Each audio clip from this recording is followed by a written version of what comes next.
Tonight, ladies and gentlemen, we give our recaps for Week 6 in the NFL. The Buffalo Bills go into Kansas City and get sweet revenge on the Chiefs as Josh Allen throws for over 300 yards, 3 touchdowns, including the go-ahead score in the fourth quarter.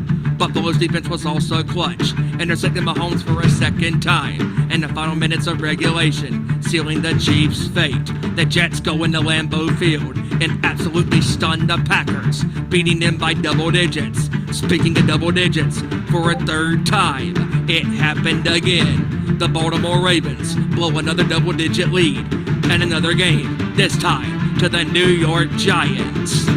On Sunday Night Football, the Philadelphia Eagles get to 6-0 after beating their arch nemesis, the Dallas Cowboys, 26-17. Cooper Rush has his first loss as a starting quarterback in the NFL.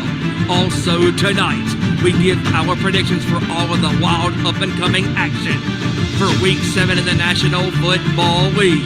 Tonight, we also give our analysis for a wild divisional postseason weekend in baseball, including 18 innings. That's right, 18 innings it took to decide a winner between the Astros and the Mariners.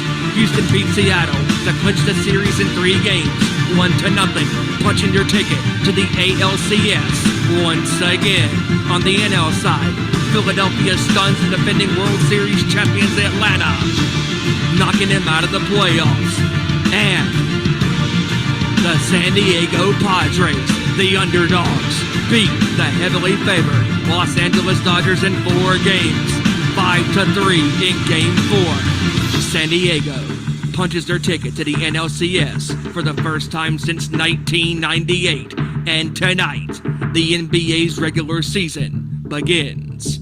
And now, it's showtime.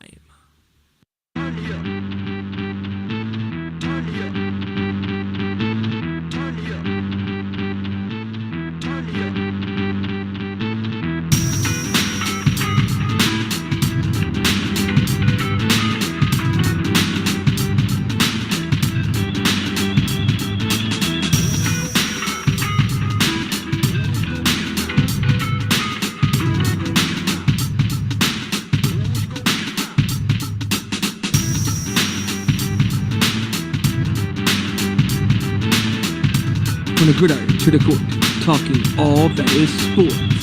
Members of the Busted Open Nation bring to you our Nation Sports Show.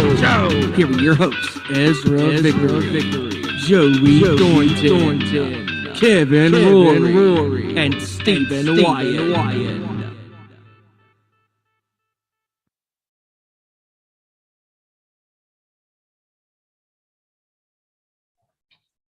All right, here we go.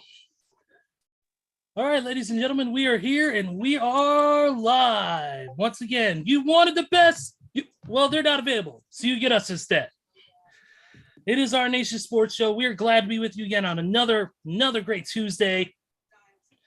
We thank you guys for joining us as always. Of course, I am Ezra here, and this is the show that brings you the latest in all the world of sports, from Major League Baseball to the world of MMA to NHL, NFL, and all that in between. We bring you sports, and we're glad to talk to you about it tonight. Of course, the ways you can follow us and interact with us are as follows as usual. And that is, of course, our Twitter account at Owen_Sports Show, Facebook.com/Our Nation Sports Show, and Instagram.com/Our Nation Sports Show. And also here on the YouTube, where we are currently live, YouTube.com/Our Nation Sports Show. Share, like, subscribe, all that good stuff. We're doing great at that 100 subscriber mark. Keep us there, folks, and help continue to grow this platform. We need you guys, because without you guys, we wouldn't be here. As you see, it's a 3-man crew for right now, but Joey Thornton will be joining us here in just a little bit. He had to take care of something outside the show, which is fine. He'll be joining us here shortly. But we got the 3-man crew for right now until the poor sack of an Atlanta Braves fan is going to come in here and mope about his team. Unlike my team that didn't even make the playoffs at all and wasn't even fucking close, his team blew it. His team blew it more. Never mind. This is a PG show. But we're gonna leave that alone. Blew it more than the Cowboys. But We got the three-man crew here. Let's bring him. Of course, we got to introduce the leader of the Niner gang himself. Leader of the Niner gang, leader of the Bay, with his number 30 shirt on. Looking like Draymond Green took a piss on it because that's what he's going to do when he gets traded for the team. The man himself, KR Kevin Rory. What's up, buddy? Oh, what's going on, everybody? And yeah, I'm supporting my San Francisco handicappers is what I'm calling them with all the injuries, and my Golden State Warriors who are about to get their prestigious 4th championship ring tonight while LeBron sits on his fat ass and watches. So that's going to be a good thing to see. But I hope everybody's doing good tonight. And Ezra, you said something about they wanted the best, so they couldn't get them and had to get us. Well, you know what I got to say about that? The Denver Broncos are good enough to make prime time, so we are too. Let's do it. Let's ride, baby. Let's ride. Here's the one thing. If this is truly prime time, how far have we fallen? Trust me. Nobody watched. Trust me. I watched this show and I enjoy it, and everybody else should too. It'll be more entertaining than that fucking game on Thursday or that game on Monday. Let me tell you. We'll get into it in a second, but watching that game is like watching Evil East wrestle. Oh, did I say that? I'm sorry. He did. He did. Don't care. But we got to bring in the leader of the show, the patriarch of this thing. Without him, this show wouldn't be possible, man. My heavy metal brother from North Carolina, the one, the only, Stephen Wyand. Stephen, what's up, brother? Well. 3/4 of the gang are all here. And speaking of the gang's all here, that is a fantastic Skid Row album, man. That album just rips from start to finish. I mean, all the deep tracks, the singles on that album, it's a killer record. And Dave and the boys are just killing it, man. And Eric, their new singer, man, he's awesome. And speaking of awesome, the new Alter Bridge record that just came out this past Friday is phenomenal as well. There's some killer music coming out this year. And man, and speaking of killer, let's do this great show, guys. Let's go. Absolutely. Definitely. I'm glad you brought that up, Steve, because I wasn't going to say this at all because we're going to try to keep it sports related, but definitely got to say congratulations to both Skid Row and to Alter Bridge on 2 great records. Haven't got a chance to listen to Pawns and Kings. I did listen to the gangs all here in its entirety. It is, to me, the best Skid Row record since Slave to the Grind. Mm-hmm. Absolutely one of my favorite records. All killer, no filler. Eric Rommel does a great job. Snake and the Boys, their first album, full-length album in 16 years. Since Revolutions Per Minute featuring the late Johnny Solinger. So definitely congrats to the Skid guys. And of course, Snake Sable is a former guest of the Nation's Corner, which, by the way, you can catch at 7 p.m. Eastern, 4 p.m. Pacific time every Saturday, youtube.com/The Nation's Corner. Don't forget to check them out. And, of course, follow all their social media. Don't forget to follow our crew, Tony Justice, AJFA on Twitter, Debhausen on Twitter, and PW Front Row on Twitter. Follow the hosts and follow the Nation's Corner crew as we venture out all over the world and do our thing. So that's what we do, baby. And they had a great time in Baltimore this weekend, and I know they'll have a nice little recap coming up this Saturday. So, and congrats to the crew on getting to Baltimore, having a safe trip and enjoying themselves. We'll hopefully see you down the road soon. But let's get into it, man. Yep. Let's go ahead. Let's talk. Let's start off since Joey's not here yet. I want to say kind of the football talk in a little bit when he gets here. Let's get into NBA action to start with. Let's switch it up a little bit. And the NBA regular season begins tonight. Yes, it does. It's going to be we got an awesome slate of games tonight. We got the Philadelphia 76ers taking on the Boston Celtics at 6:30 Central, 7:30 Eastern, and then at 10 Eastern, the Lakers and the Golden State Warriors. Like you said, the Golden State Warriors will be receiving their 4th NBA championship ring tonight in the ring ceremony before the game starts. So that's awesome for the crew from the Bay. It's going to be awesome for them. And then, of course, like you said, LeBron James gets to sit on his ass and cry in his brand new pair of sneakers as he watches Steph get another ring while he sits there. So it'll be hilarious. But I'll say that we got 2 great games tonight, which should be good. 76ers and Boston should be good. And then the Lakers and Warriors, of course, that's a rivalry going on for a long time. What are you guys' thoughts on the two games tonight? And I know, Kevin, I already know your answer on the first one, or on the second one, I mean. But who do you think is going to pull it out this one? Man, I'm looking in the Boston Sixer series. I want to see in that game how well the Boston Celtics are going to do without Ime Udoka's presence, because we can argue that he single-handedly pushed Boston to be the team they were last season. So I'm just interested to see how they do. And then I'm interested to see James Harden. They said lost 110 pounds in the offseason. So are we going to get 2017 James Harden that was averaging 40 a game? Who knows? If we do, that's a tough Sixers team right there. I mean, PJ Tucker for defensive purposes, Embiid, who got robbed of the MVP, I think. And you got that team, and Philly's going to be tough out east. When I look at that last game, I want to see how many minutes AD plays before pulling a hamstring, because I guarantee it ain't going to be long. He's done missed 3 preseason games with his back sore. Jesus Christ, he plays like a 91-year-old grandpa. So I just want to see how long before he gets hurt. Uncle Drew I plays. know we mentioned that last game, but I also, as a Warriors fan, I know we probably don't talk about it, but how about the luxury that they get to re-signing Jordan Poole and Andrew Wiggins on the same day this past Saturday? Jordan Poole for $140 million over 4 years, and Andrew Wiggins for the next 4 years for $109 million, and their luxury tax bill is currently next season $492 million spread across the board. And people say, that's not fair. How can't they afford it? Actually, if you want to get in the financial part of sports, they can afford it. They can afford it as long as they don't mind paying the luxury tax and the penalty on that. If you don't mind that, you can afford it. And the Golden State Warriors, the way they put it, they put winning over everything. So if they have to pay a tax bill and a penalty for that, they're going to pay that bill just so they can keep winning championships. So there's not an owner like in the NBA like Joe Lacob that is more committed to winning championships, and that's an easy said right there. No other owner that is that committed. And how fitting that you sign your two future young, hungry, up-and-coming stars to maximum contracts for 4 years, and Wiggins and Poole, who were two huge key success parts of that team in Golden State last year, winning the NBA championship in 6 games against the Celtics. I mean, Poole and Wiggins in that series were two crucial players besides Steph. I mean, because Steph, as we all know, as great as he is, he was the MVP last year, and rightly so. Thompson was pretty well in the series last year, but to me, not only was Steph obviously the main ingredient, but Poole and Wiggins were the two most important pieces to them winning a championship last year. Because honestly, if Poole and Wiggins is not on this team, I don't think Golden State does it, because Steph can't do it all by himself. Steph knows that he has players on his team that, I mean, yeah, he can go to Thompson all day long. And we know Game 6 Clay.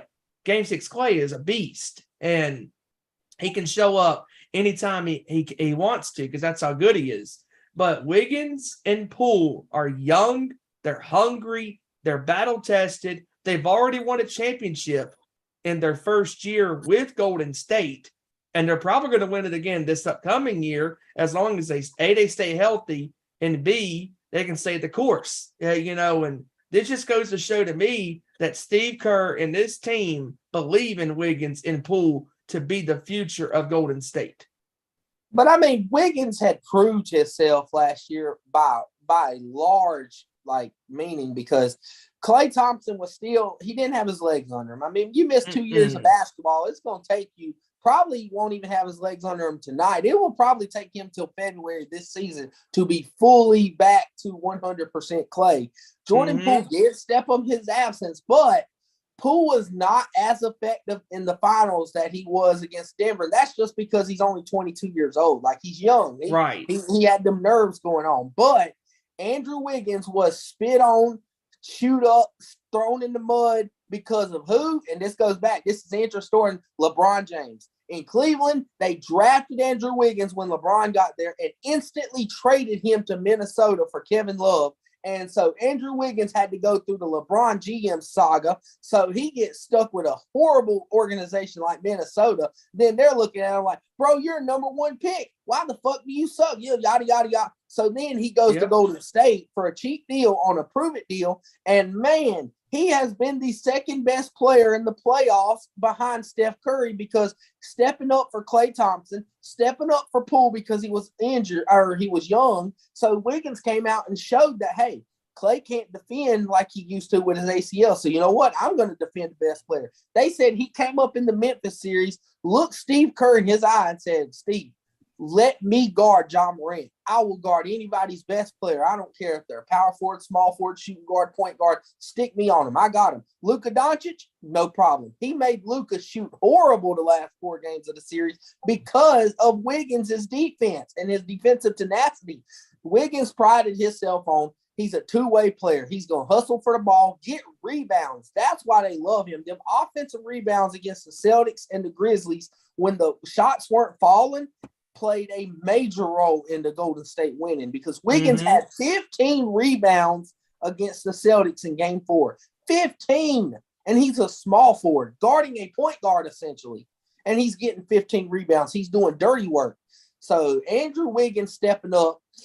I'm just glad he gets his money because, man, is it well-deserved. And please, NBA community, quit with the fucking disrespect. Put some respect on Andrew Wiggins because he brought his name out the mud and he made a name for himself. And he definitely found a home with Steph Curry and Klay Thompson and Draymond in the Bay. So good job, Wiggins. I'm proud of him. I agree 100%. You know, he deserves it. They both deserve it. They both deserve those contracts. Because like you said, they were big in the playoffs last year for the Golden State Warriors. They stepped up when there was injuries. They stepped up when there was issues. They came in there and they balled it out. I mean, Andrew Wiggins proved himself. He wasn't just a guy who had a lot of hype coming into the NBA and it dissipated. He came in there and he dominated. And in Jordan Poole, he is the future of that team. He's the future of the NBA. That guy is a great scorer, can defend very well. The guy's got all the tools. The only thing he needs, you know, he's still young, and once he matures even more, look out, man. That dude can be an absolute beast on any team, not just Golden State. You can put him on any team, and he will, in the future, he will elevate that team even further. The money that they got, yes, it was a lot of money. Yes, it's against the luxury tax. They'll have to pay that luxury tax now that they're over the cap. But like you said, they're looking not to buy a championship, but to win a championship the right way, which is hard work, dedication, and putting the right pieces together, not buying 5 or 6 superstars who are all former champions who are trying to make one last bit of success happen. And Exactly. Golden State did it the right way. A lot of teams are doing that the right way nowadays. I mean, for instance, my team, like for instance, Chicago, they didn't buy a team. They got great players. I mean, they got DeMar DeRozan and they got so many great players on that team. I'm excited for tomorrow's Wednesday game, but back to Golden State, you know, it's going to be a competitive game tonight because I expect, even though we don't like him, I expect LeBron to come out there and try to prove himself. I think he will because you know, despite how much we dog on him, when he's driven to do something, and that man can be dangerous. I don't put LeBron in the back review mirror against anybody, whether it's Golden State, Chicago, Philly. It can be against any team in any of the conferences. It doesn't matter.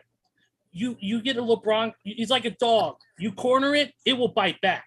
And LeBron, I think when you get him in the right frame of mind, it's gonna be on. But I think Golden State's gonna have a lot of momentum coming up, but also you gotta watch for the one thing, and that is that championship hangover.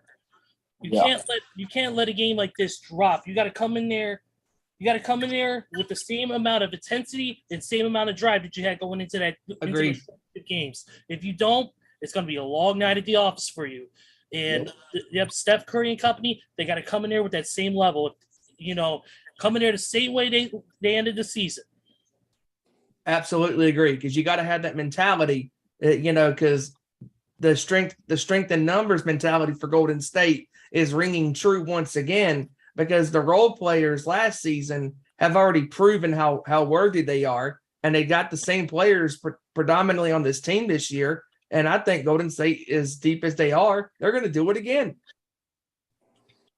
Agree. I agree. Yeah, definitely. I agree with you guys on all that, but we've been talking a lot about Golden State and Lakers. What about, like you said, you mentioned about Philly and Boston. Boston's going to be playing a little bit different with, of course, an injured player, and James Harden is going to be, especially with the weight loss. If James Harden's really taking it seriously, I think Harden's going to be back to where he used to be. I really think that because he's lost all that weight. I really think that Harden is going to be back to MVP caliber player because that's how good he was in 2017. I mean, they were one game away from the NBA Finals when he was with Houston, and I really think that if Harden can get back to his playing abilities from 2017, 2018, I really think that the Philadelphia 76ers, now that they have him for another full year, I think that Harden can be an X factor. It's just that he has to have that determination factor to get them over the hump because every time Harden has been in a big moment, since 2018, he's failed miserably, and he has to be a different player this year. Well, I tell you what, he's definitely going to have to step up this year because you thought last year was a difficult road to the NBA Finals in the Eastern Conference. This year is 10 times more difficult because of all the offseason acquisitions, trades. Donovan Mitchell in Cleveland, DeJounte Murray goes to Atlanta to play with Trae Young. So, I mean, then you got a healthy Middleton and your season and a half ago reigning NBA champion Milwaukee Bucks as well on the Eastern Conference side. You got that Celtics, Jason Tatum. You don't know what Brooklyn's going to do. That's going to be an interesting saga going on. So, I mean, Philly's got a tough task ahead of them. I will say that. Anybody predominantly in the Eastern Conference has got a tough task because the East is stacked this year. And honestly, the West is too because you look at the Clippers trying to come back, a healthy Kawhi Leonard back in the lineup. I mean, the Suns still might be all right. I mean, the Mavericks might be another year with more talent. You got the Grizzlies going to be another year wiser. I mean, it's going to be tough in both conferences this year. Oh, yeah, definitely. One of the big things for the Lakers, one of the role players is going to be out for 3 weeks, and that's Dennis Schroeder. Schroeder's out with he had to go under surgery. He had to have surgery on his right thumb. So he's going to be out for 3 weeks. Very similar injury to that plagued football. In football, we'll talk about Carson Wentz. And we'll get into football here in a few. But definitely, yeah, he's going to be out. And, of course, that's coming after issues with his visa coming over to the U.S. So he was having trouble with that. He missed basically the entire preseason. So, otherwise, besides working out in his home country, he didn't get a chance to really gel with the team this year. So, but that's about all I got in the world of the NBA. But you know what?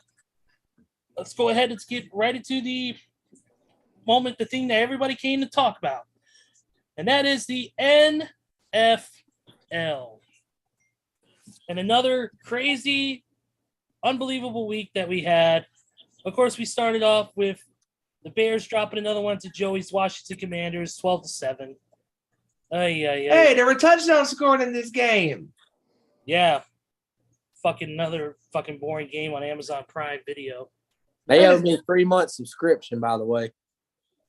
Like, that is just terrible. I mean, it is a terrible package. I mean, the only game that had any life on Thursday Night Football so far is the Chargers and the Chiefs. That's before everybody with the Chargers were fucked up and banged up and hurt. Yeah, exactly. So it was a good game. Yeah, it was a good game. Imagine that. And ever since that game, I understand the NFL can flex games, but I mean, can we at least flex this shit somewhat decent for prime time? And please, games? For the love of God.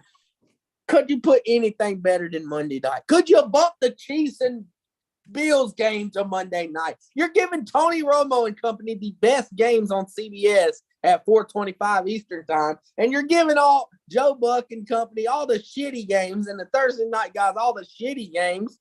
But Tony Romo and Jim Nantz get all the good games.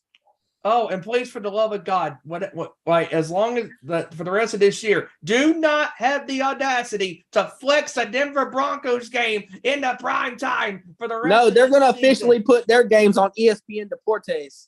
They're going to play on the soccer channel. because that's the kind of points you're scoring is low. Oh my God! For what I heard, they're actually moving it to ESPN 8 de Ocho. Yeah, but Washington did a bad job. For a team that's tanking, they're supposed to lose that game, and they go win the damn game. Not only that, but Chicago had multiple chances to win this game, and they blew it. I mean, multiple chances. Justin Fields, okay, I like the kid. I really want to like the kid. The kid has an athleticism and all that stuff, but the fact of the matter is this: he's still a young quarterback that doesn't know how to throw accurate passes consistently. Because there was a couple of times during that Thursday night game that he had multiple chances to throw touchdowns and to get crucial third down conversions.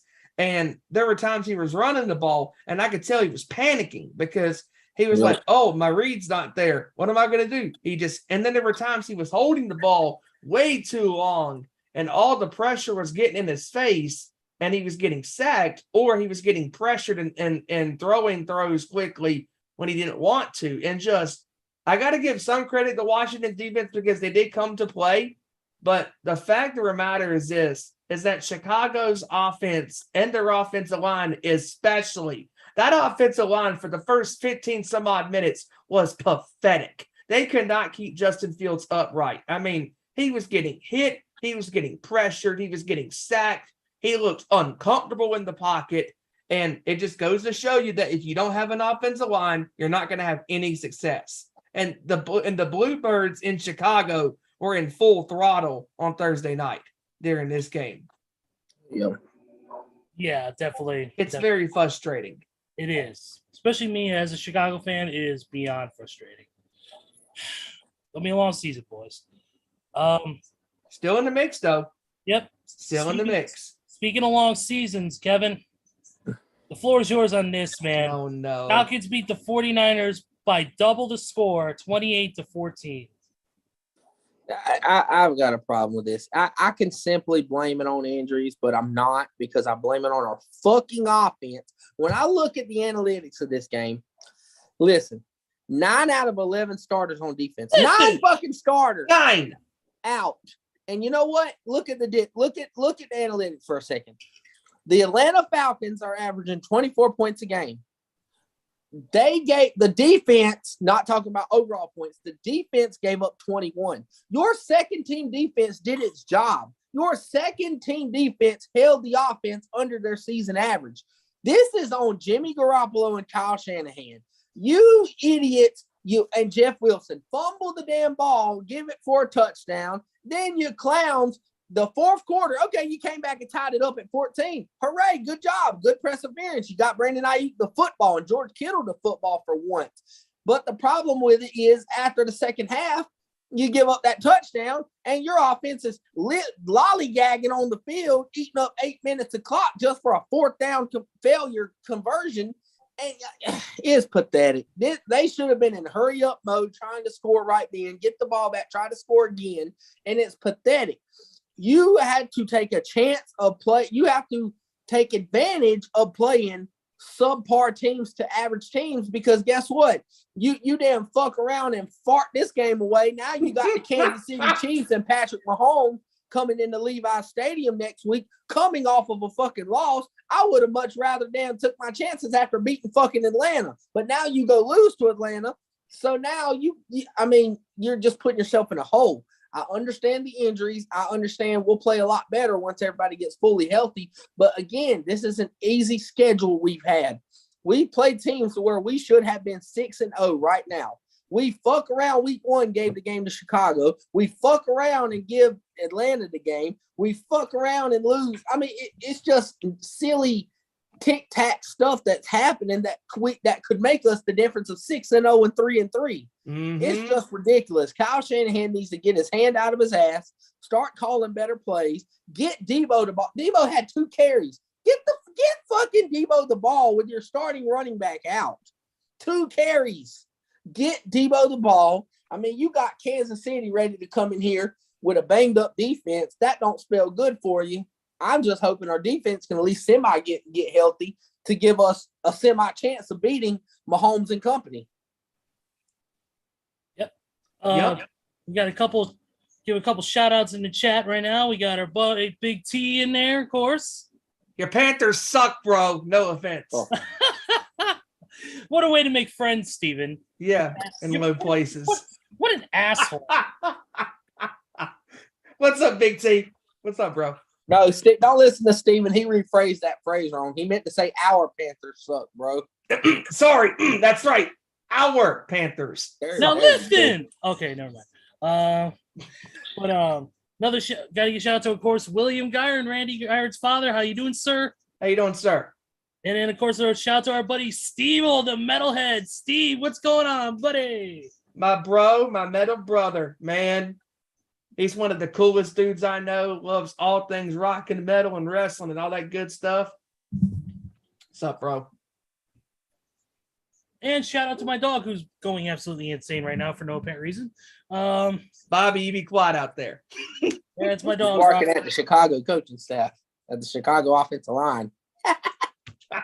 At the three. Block for him. Look. My offense may suck, but unlike Randy's, unlike Randy's team, at least we have a shot. Yeah. Unlike Joey ended up in jail. All them inmates on that team. Look, all of our teams suck. Okay. Look, my quarterback is terrible. Your team is basically one more player away from having to hire a little league team to play the rest of your season.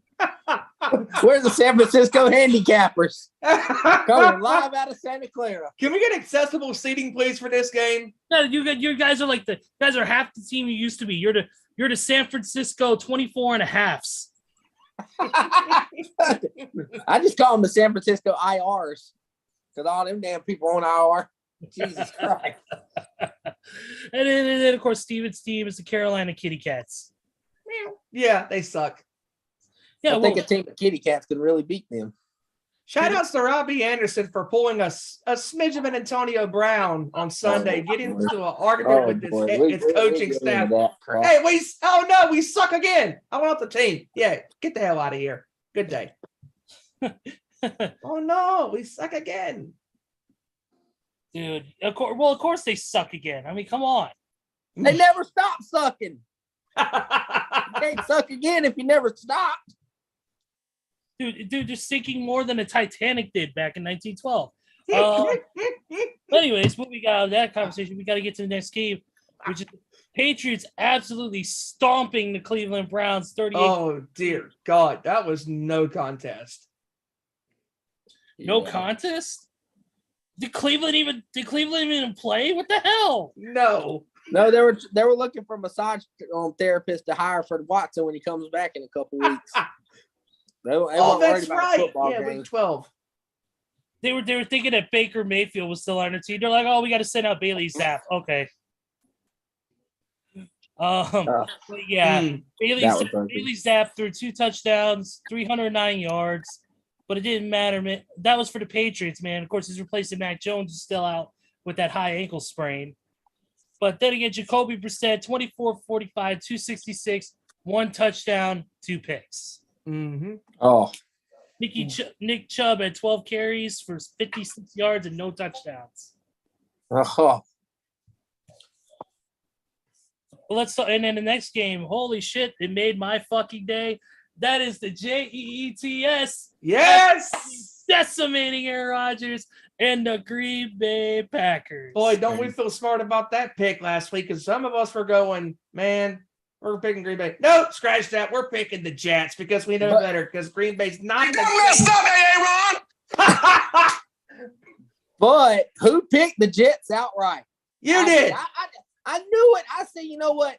Aaron Rodgers don't have no receiver. Sauce Gardner is the next Darrelle Revis / Richard Sherman. He's going to lock them little bums they got on outside down. And Aaron Rodgers is going to play like the 40-year-old that still catalytics converters that he is. And he looks like a character from Breaking Bad, for crying out loud.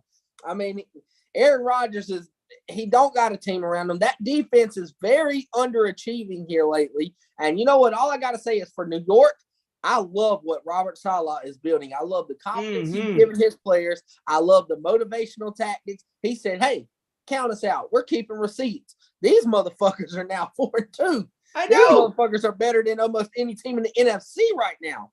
And Robert Sala's like, keep writing us off. We got receipts. We're gonna keep receipts. Brees Hall and Michael Carter are a hell of a They are running back duo. killing it. Oh my God. And they got a studded receiver, a rookie. All of these guys are under 22 years old. Like the sky's the limit for these guys, man. I just love what the Jets are doing in New York, and hell, I hope they keep it up. You know, as much as I clowned the Jets in the last 3 years, I'm glad to see them do it the right way. They went straight through the depths of hell. They went down to rock bottom and came out of it, and now they're starting.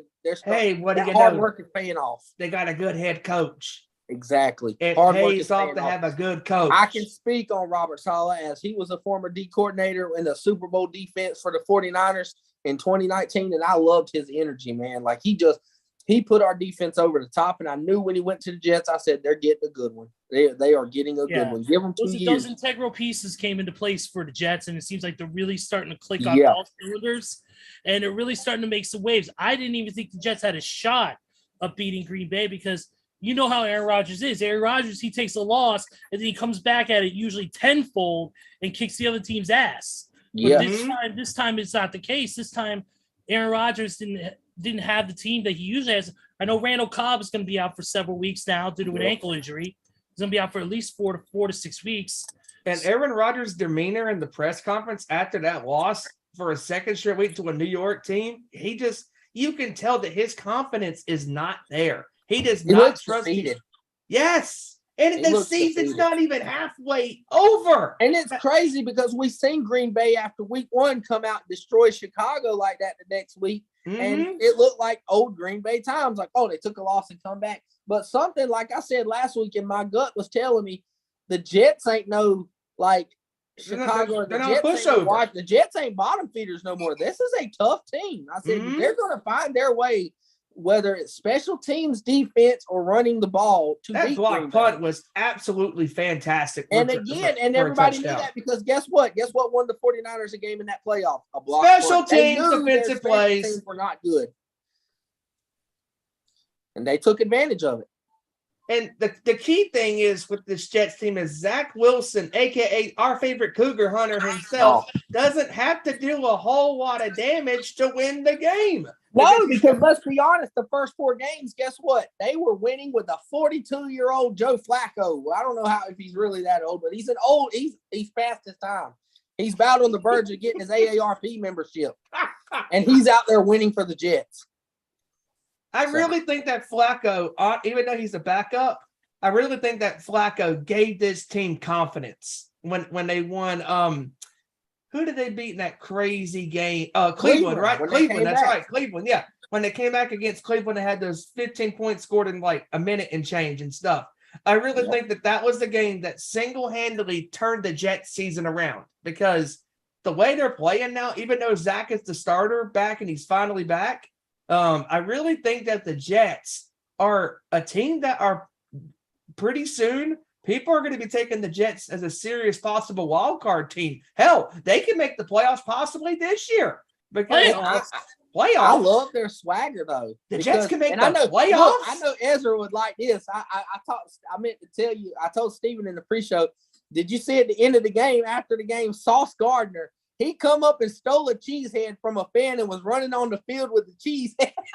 Hey, that's just stuff that's winning mentality, just like that swagger, that confidence you get. And then the Lambeau leap. And they went into Lambeau and did this. That's very impressive. That Lambeau leap was just the confidence, like you said, Kim. The confidence in this Jets team is amazing. I mean, just hearing the Boo Birds in Green Bay was probably hilarious too. Boo. Yeah. Made my blue and orange heart grow warm. Oh, by the way, Green Bay, the way they played, it was mischievous and deceitful, chicanerous and deplorable. Oh my God. Sorry, Green Bay. But we love it. We absolutely love it when Green Bay gets beat. King of the sound bites. Yes.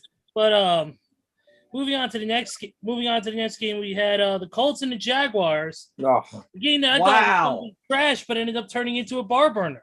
yeah. Matt I Ryan got to give the came Colts credit. through. They came out to play in the second half. They came out and finally, maybe they got them in a little bit of a rhythm to win their division. Who knows? And Matty Ice finally decides to show up and play like the old MVP he was in 2016. I mean, that touchdown to that rookie at the end of the game. Pierce, yeah. Woo! Pierce, man, that was a good throw by Ryan. I mean, But to their credit, the Jaguars hung tough too now. They did. Yeah, that was a tough game. That was a good battle for a divisional game. it was. It wasn't bad after all. It was a pretty good game. Pretty good. Oh yeah, definitely. It was a hell of a game on that front because it was more competitive than what I thought it was going to be.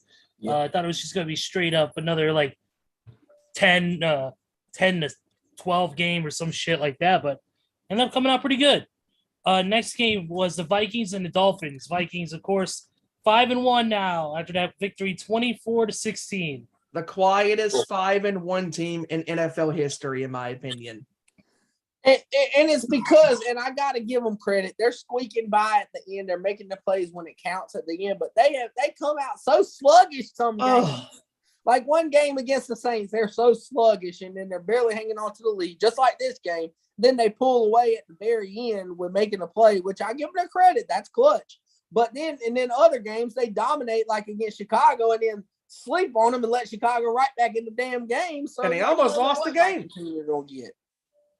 Yep. And this week they got it. They got the job done against an injured Miami team. I mean, this Miami team, talk about 6 weeks that are half and half.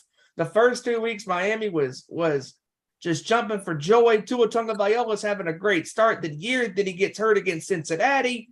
And now Miami has lost 3 consecutive games, and the AFC East is so tight right now. And Buffalo, as we know, is running away with that division right now. Yeah, but and as then far like we just talked about, the Jets are pushing for second place too. So Miami's in a hole right now. They are in a hole. You know, and the Jets, who would have thought if the Jets can keep it up, they can make it to the wild card spot, because we all thought that Miami was a surefire, wild card team to get in there. But Tagovailoa's injury has stopped all of that, because, I mean, we don't know what Miami team we're going to get. I mean, because I can't think of his name, Skylar Thompson, right? Yeah, Thompson. Yeah. He gets injured.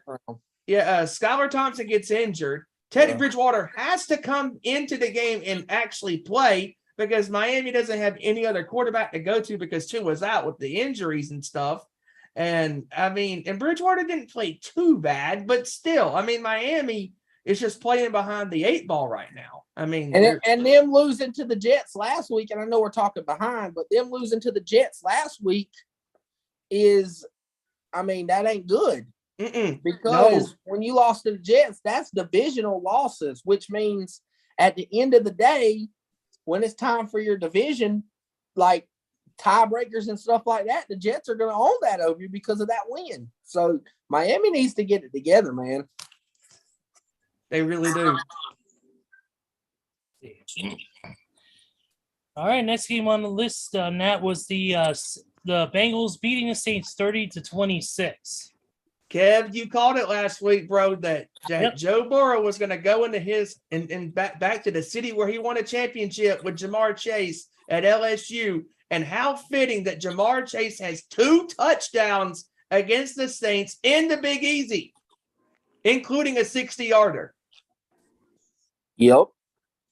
Joe Cool getting it done in Cincinnati, like we thought they were going to get back on track, and they've been up and down this for the first 6 weeks. They're 3-3, but they are in the mix because of the division that they are playing in, and that is the AFC North.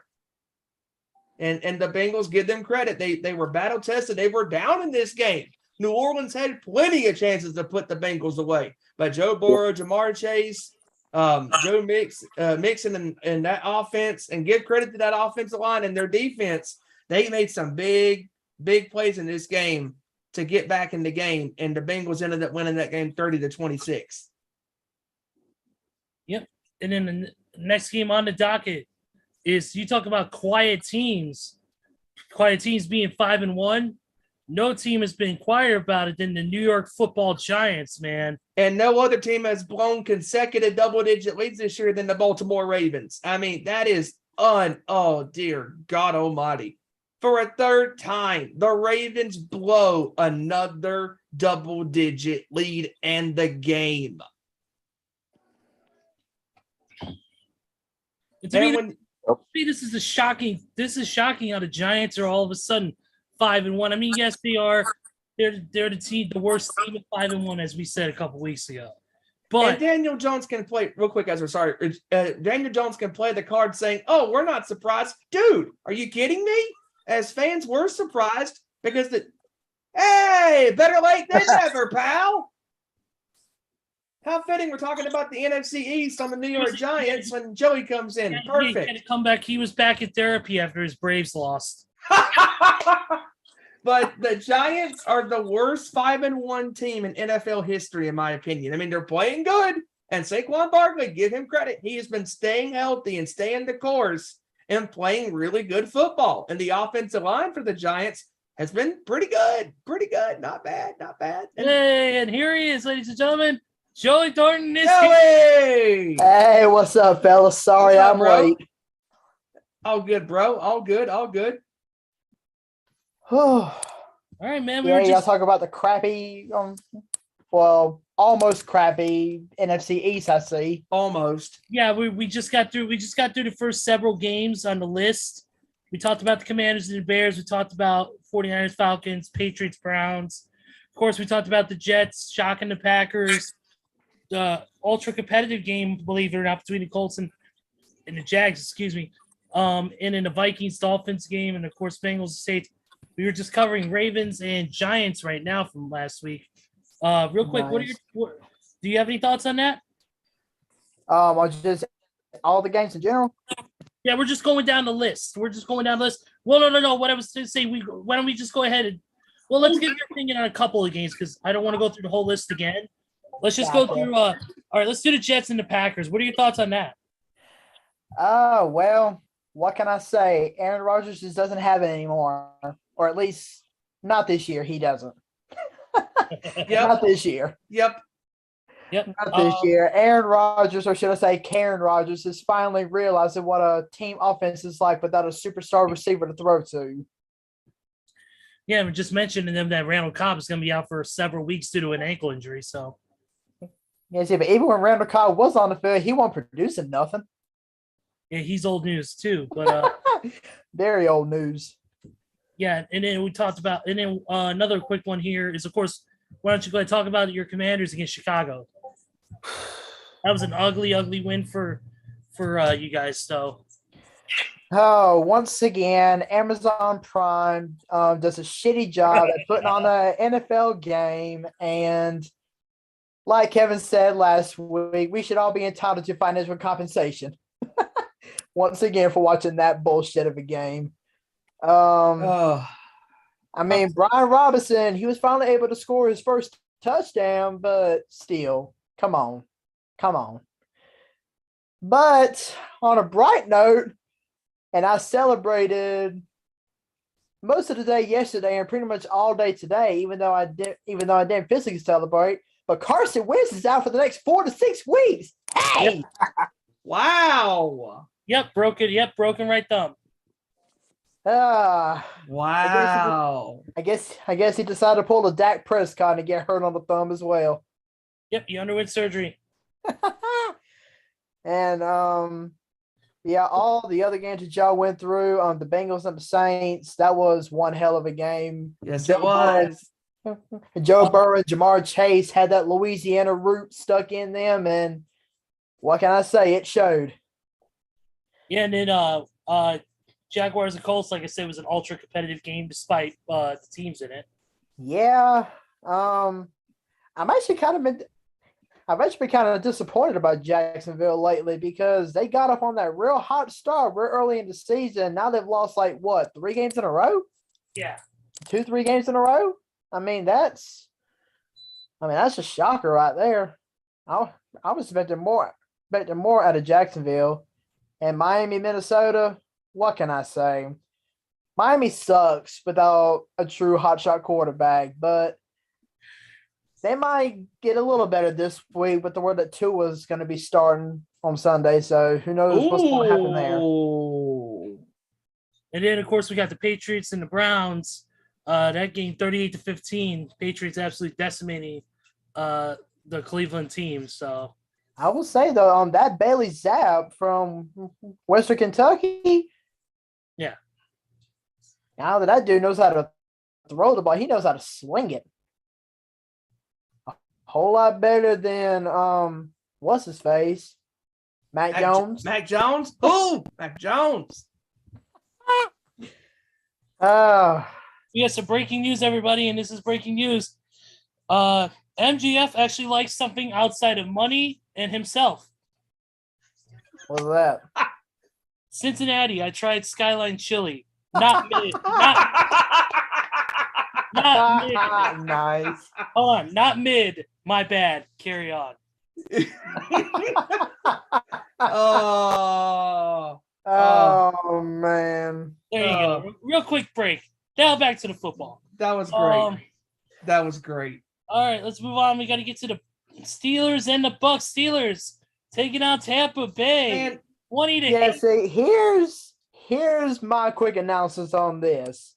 How in the world on God's green earth does a team go from being thumped by Josh Allen the week prior to beating Tom Brady the next week? How does that even happen? I know. How? I don't understand that. Easy. You get Tom Brady and a lost sense of security, you whoop his ass. End of story.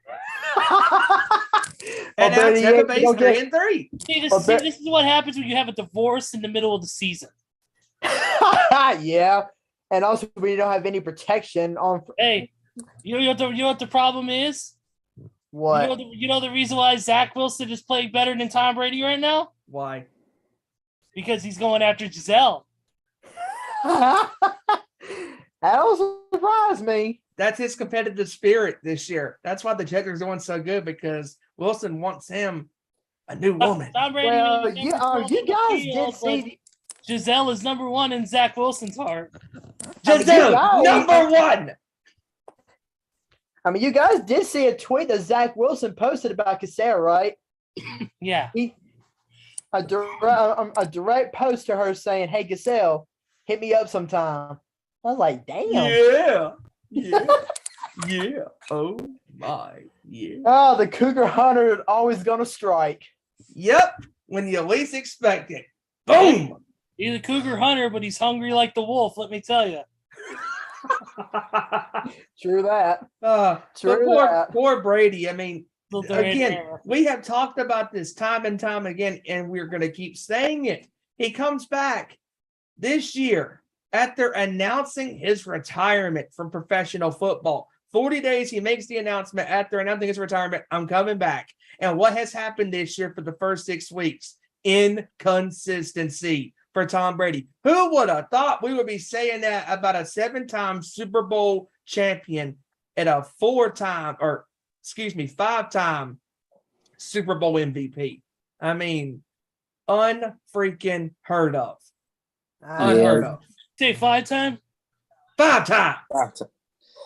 Nah, from what I get from this game, I'm gonna be real with you guys. You can tell Tom Brady is distracted. His head's not in the game. He's going through a divorce with his wife. That means kids involved. His family's like splitting out. So he's got a lot on his plate. And then, not to mention, why his receivers, he has a new receiving core every week. He misses practice once a week for a veteran day. He didn't do that in New England. To me, it sounds like he became a more individually sound, not team friendly like he was in New England. And this loss, I put half of the defense, because how your defense, who's supposed to be elite, let at first Kenny Pickett and then fucking Trubisky throw all over you. This loss is half on them, but then half on Brady, because Brady plays like shit because his head's not in it. He's distracted. He might as well just retire, man, because him playing this year is not helping. No. And this is his last year. He better call it quits after this year. And that's like real quick in wrestling. I mean, that's like what the Undertaker said, 2 years ago. He said, I don't want to be known as the guy who keeps sticking around, and all that. And that's what Brady is becoming, a shell of himself. Yeah. Tom Brady is not the player that he used to be, even though we know how great he is. But Randy won't agree with it because he's in denial that Tom Brady is the greatest quarterback of all time. And Brady just needs to go. This better be his last year. Are you kidding me? Randy has a number 12 Raiders jersey with Brady's name on it. But on a serious note, though, Tom Brady is already one of the greatest to ever play this game. Now, whether you like him or not, you gotta respect what the man has done in the pros. But like you guys have said, he can't be around forever. He can't keep pulling these Brett Favre fake retirements and expect something to come out of it. That's the last thing we need is another Brett Favre fake retirement bullshit. Oh, because tell me about it. I mean, how many times did Brett Favre retire? Like 3 times? Something like that. I mean, he retired from the Packers, came back, played for the Vikings, retired from the Vikings, then went to the Jets. No, it was backwards, Joey. Jets and then the Vikings. Yeah. Jets and the Vikings. So now he's just having a fun time selling Levi's. What?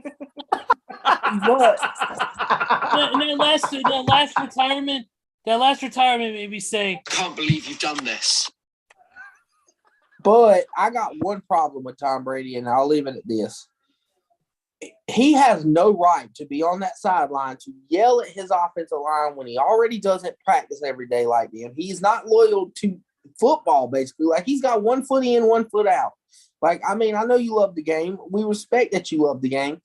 But if your foot is out because of family issues, you should have just stayed retired, man. You have no right to yell at your offensive line and get mad at them because guess what? Them guys were the ones putting in work and practice on Wednesday while you're sitting at home trying to figure out what's going on with your wife. You have no right to yell at your offensive line and throw a hissy fit, all because – and they're blocking for you. It's you can't throw. You're over there airmailing people, and you're not on the same page with your receivers. Why? Again, because you want to skip practice every week.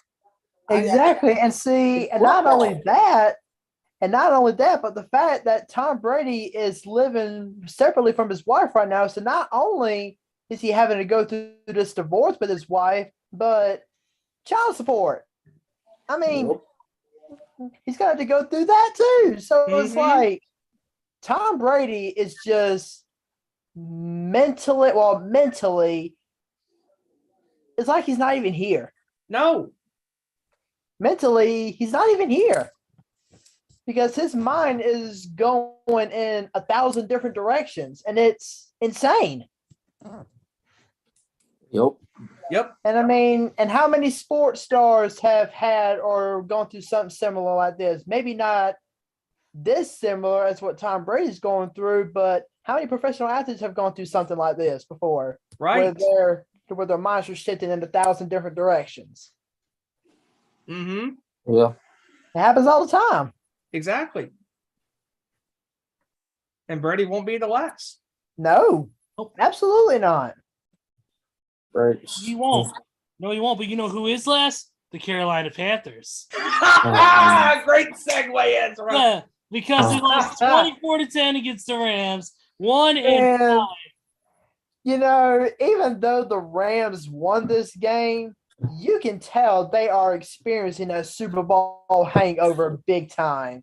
Because if you even trail to the Panthers, which they did 2 separate times, and you had to rally to come back and beat the Panthers, then you know you got problems. Mm-hmm. And again, I'm talking about Matthew Trashford. That's one of the reasons. Trashford, yes. Throwing a pick six. Who throws a pick six to the Panthers? Only Matthew Trashford. Robbie Anderson's the best. He gets traded the next day after getting into an argument with his coaches. You said Robbie Brown? Yep, Antonio Brown's first cousin, Robbie Anderson Brown. Hey, I actually got one thing to say about Robbie Anderson, and this kind of goes with the shirt that I'm wearing right now. Robbie, as he was walking to the team tunnel to the locker room after getting tossed out. It's almost like he leaned his head back and told the coach, "You know what, coach? I have 2 words for you. Suck it." In all honesty, though, I don't know why he's mad because he was getting the ball. If I'm anybody on the Panthers, the one player that should be pissed off is DJ Moore because he's your best receiver. Don't get him the ball. Then when you try to get him the ball, you throw him into the middle of the best defense in the league, and Drake Greenlaw takes the damn head off. Like, if I'm DJ Moore, I'm like, fuck you, Baker. Fuck you, Rule. Fuck you, Tepper. Get me the hell out of Charlotte. And see, Kevin, you made a great point. And listen, it's funny that Robbie Anderson left the worst team in the NFL 2 years ago, the Jets. Went to Carolina, and he's even unhappier in Carolina than he was on that 2-win Jets team in 2020. Yeah, exactly. And I was just about to bring that up. I mean, that trash.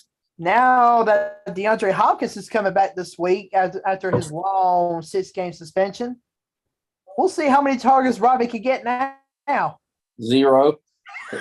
Kyler Murray short ass like on Xbox. Fuck it. D-Hop down there somewhere. Throw it. He'll catch it. Just run a streak route. Boom, there he is. Corner post.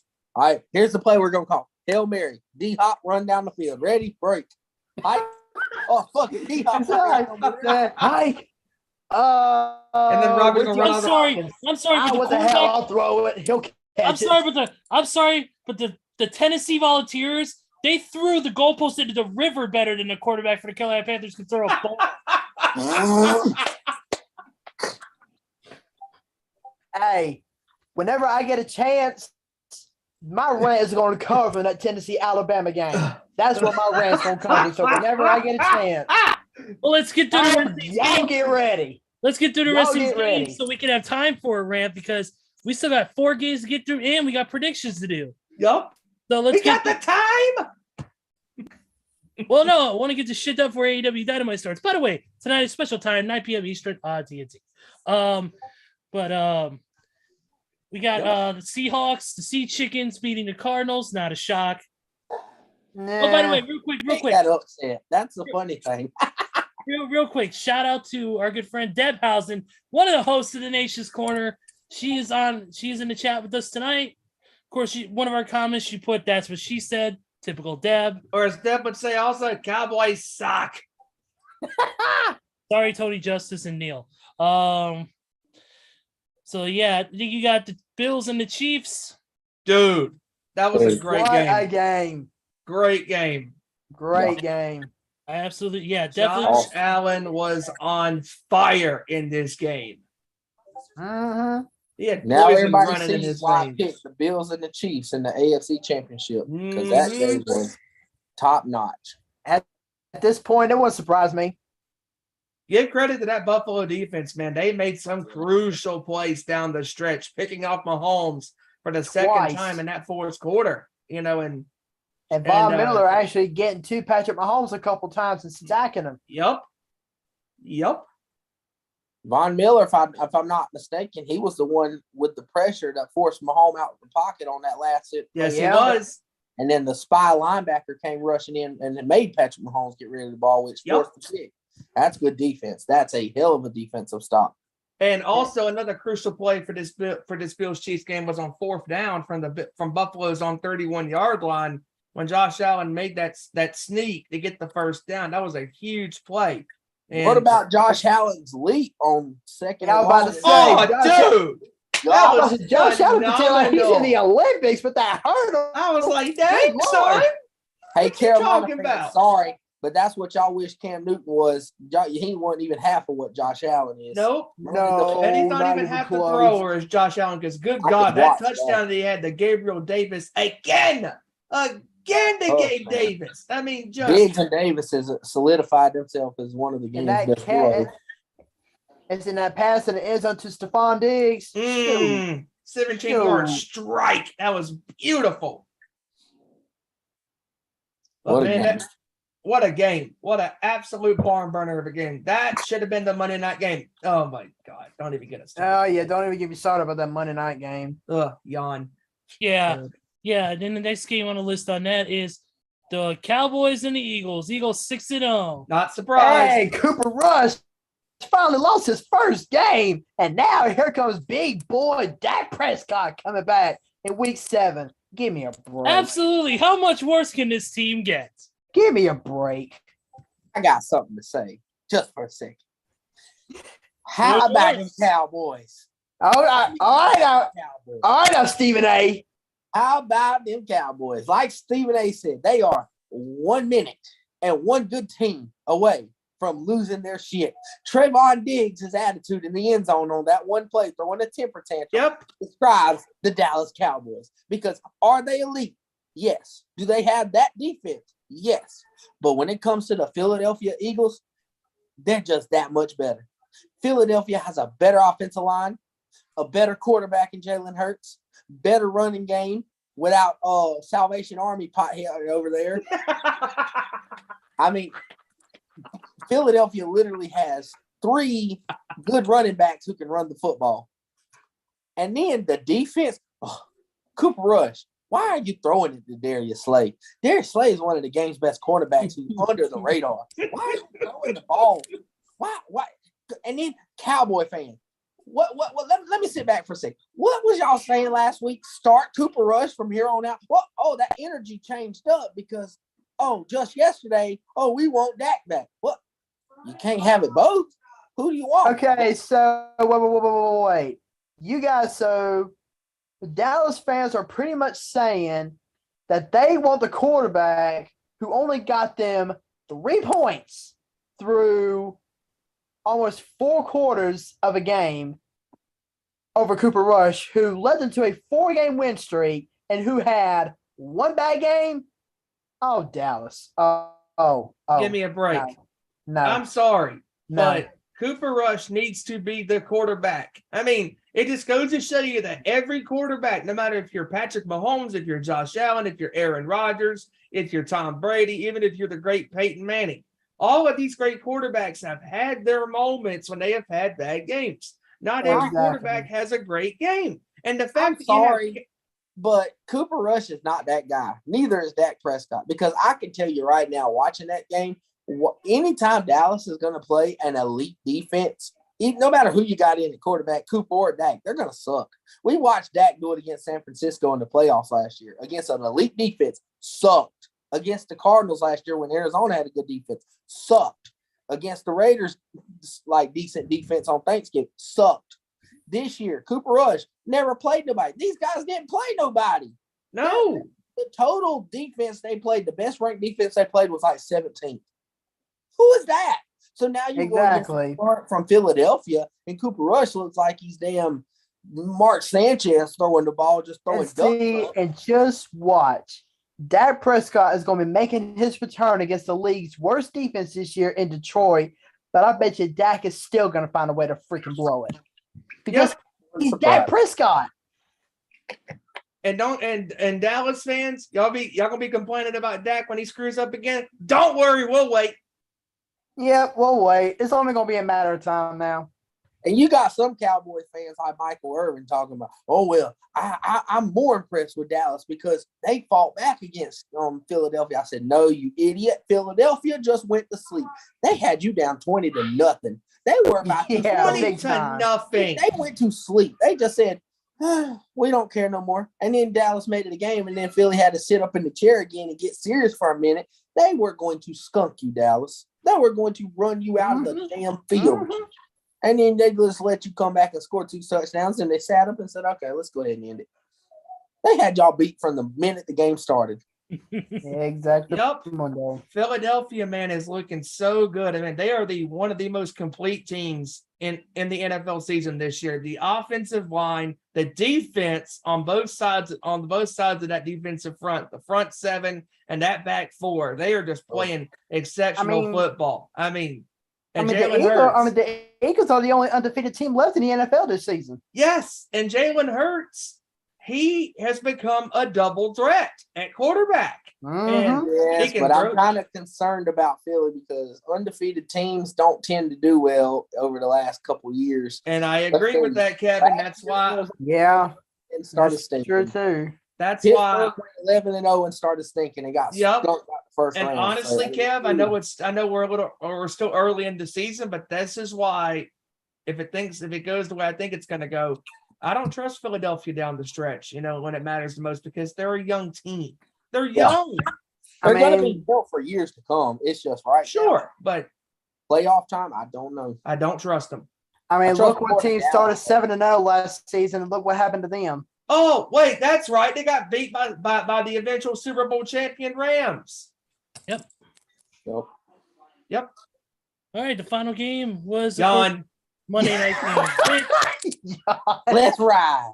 let's ride out of this Yawn. bullshit of a game. That was terrible.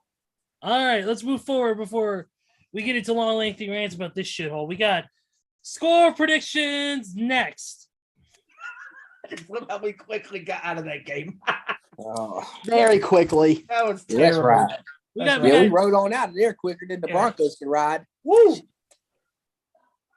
yeah, Joey, I think you got some numbers from last week, bro.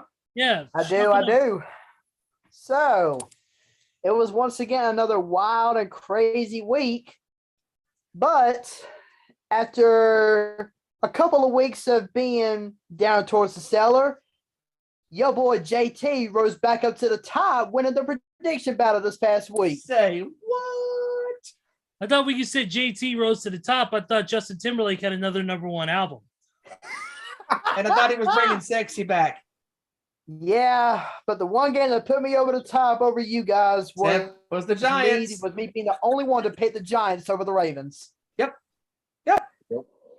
And because of that, I went 10-4 last week.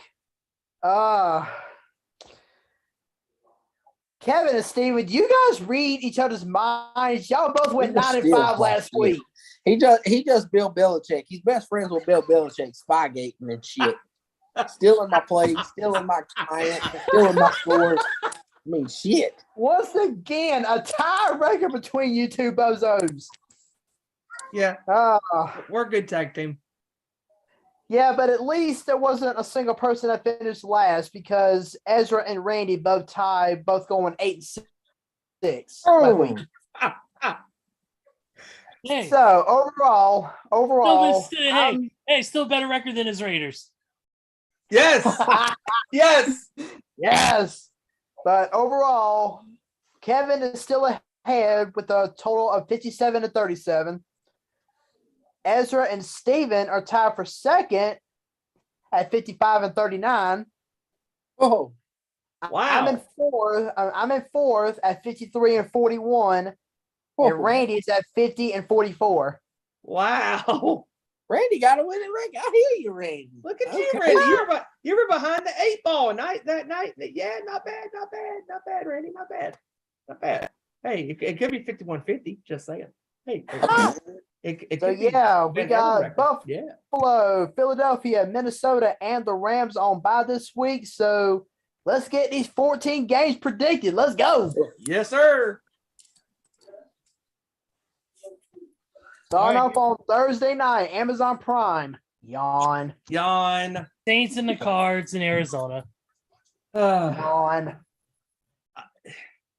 I'll start at that on this one. Look, Arizona is a team we don't know which one we're going to get each week. Kyler Murray has not been consistent all year long. And I'm going to go with the Saints in this one. I'm actually picking the Saints for once. I'm going to go with the Saints. I'm going to go 31-20. All right. I'm going 27-17. All right. Randy is actually picking the Saints 20-17. And I gotta ride with the Saints too, because even though DeAndre Hopkins is coming back, it still ain't gonna mean much. No. Give me New Orleans in this one. I'll go 24-17. I'm gonna go off stats here and analytics. Without DeAndre Hopkins, the Cardinals have been putrid. With Hopkins, they've been a lot better offensive team. I'm going to go with the Cardinals with no Jameis Winston and Michael Thomas already ruled out. Give me the Cardinals in a winner, 20-18. All right, our Ooh, first okay. odd score. Going against the grain early on. Nice. Next. Next on the list is the Browns and the Ravens. Oh God! The Falcons, Don't you let mean, me the Baltimore down. Falcons. Do Gotta be not out. let me down. I'll Baltimore. go ahead and get Randy's score on this one. He's going the Browns versus the old Browns. Randy. But he's going Ravens 34-20.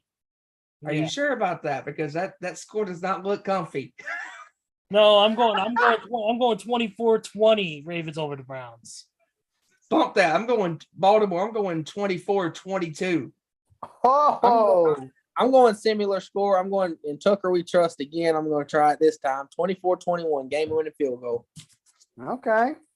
Damn it. All right. Well, Steven, my score is going to be literally almost similar to yours, but I'm going to go 1 point higher for Ooh, Baltimore. I like it. Give me Baltimore 25-22. Look at that score. I like it. All right.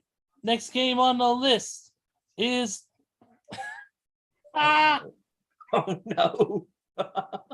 it is the Tampa Bay Buccaneers versus Steven's Carolina Panthers. Yep. We're fucked. You know where we're at?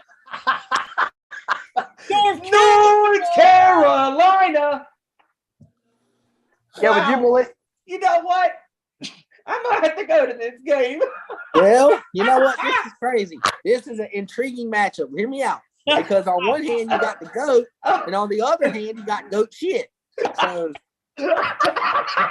it's a good matchup here. Very intriguing. I'm going to go Tampa Bay. I think they bounce back. Give me Tampa Bay 20-5. Oh my God. Safety alert. They get a safety. I'll give them nice. I'll be nice. You know what? I'm gonna go Bucks. Oh, I'm gonna go Bucks 27-3. oh. Oh, You know what? I'm going Tampa Bay.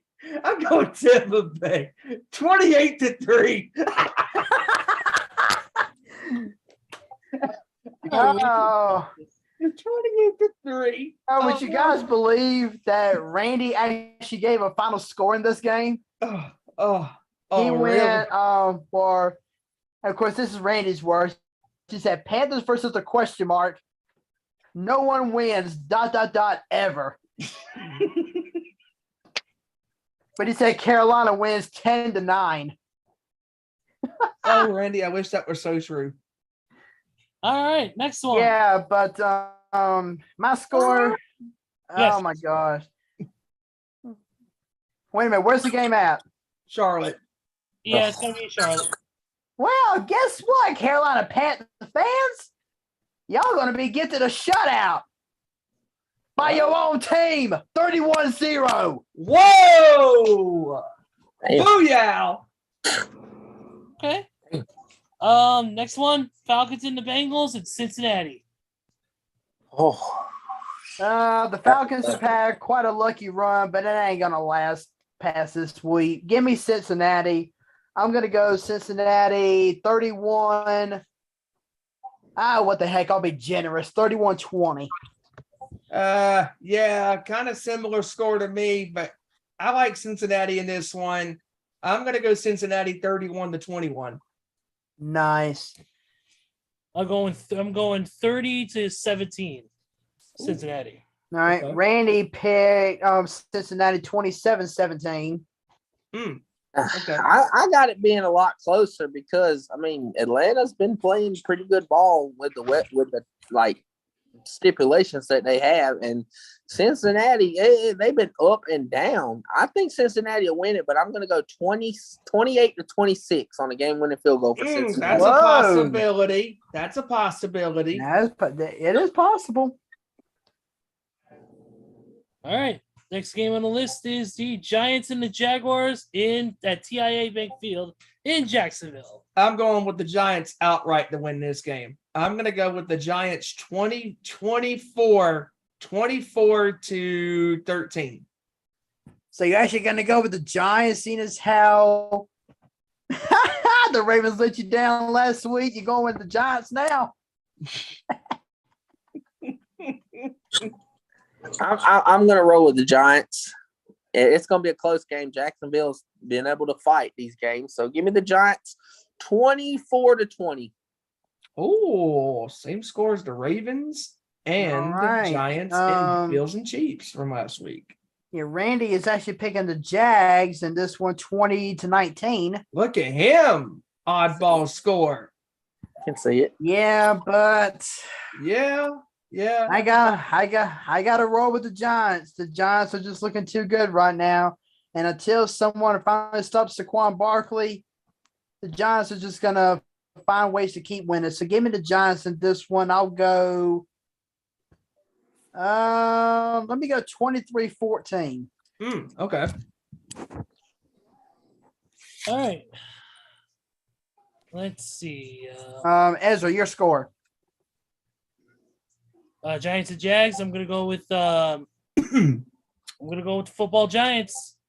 I think it's gonna be I'm gonna go 20. I'm gonna go 21 to 14. Okay. Oh, a touchdown. Yep, a little bit of a closer game. The next game on the list is the Lions and the Cowboys. The return of the mighty Dak Prescott. Oh, dear God. Why does they have to make this game the toughest game to pick? Because we don't know what Detroit team we're going to get, and we sure as hell don't know what Dallas team we're going to get because Prescott hasn't played in 5 weeks. Oh, you know what? I don't even know who to pick in this game. Like, well, in that case, I'll go ahead and start off with Randy's score and then my score. Randy's picking the Lions 24-20. Oh, gee, wow. And honestly, I'm siding with Detroit too because Detroit is getting DeAndre Swift back and they're getting Amara St. Brown back. So you better believe that Jared Goff is going to try his best to have himself a field day this week. So give me Detroit in this one. I'm going to go 24-21. Very similar score to me. I was going 23-20. Nice.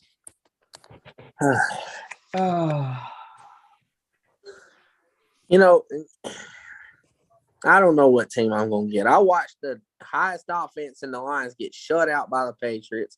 I watched the Cowboys stink one week and look good the next. I don't know what to pick. It's a mixed bag, but I'm going to go with the Cowboys in a high scoring fashion because Detroit has a pretty awful defense, and I think a 2-year-old can score on that. So Dak hasn't made this week. So I'm going to go with a game-winning field goal, 31-30 Cowboys. Almost a similar score to mine because I don't feel good about Detroit. I mean, they might put up a lot of points, but like you said, Kevin, their defense is really not that good. Nope.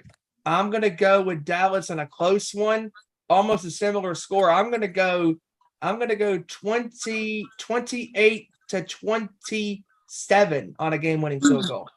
Okay. All right. Next game on the list is the Colts and the Titans at formerly LP Field, Nissan Stadium in Nashville. Wonder if we're finally going to see the return of Jonathan Taylor this week after being out the past 2 weeks.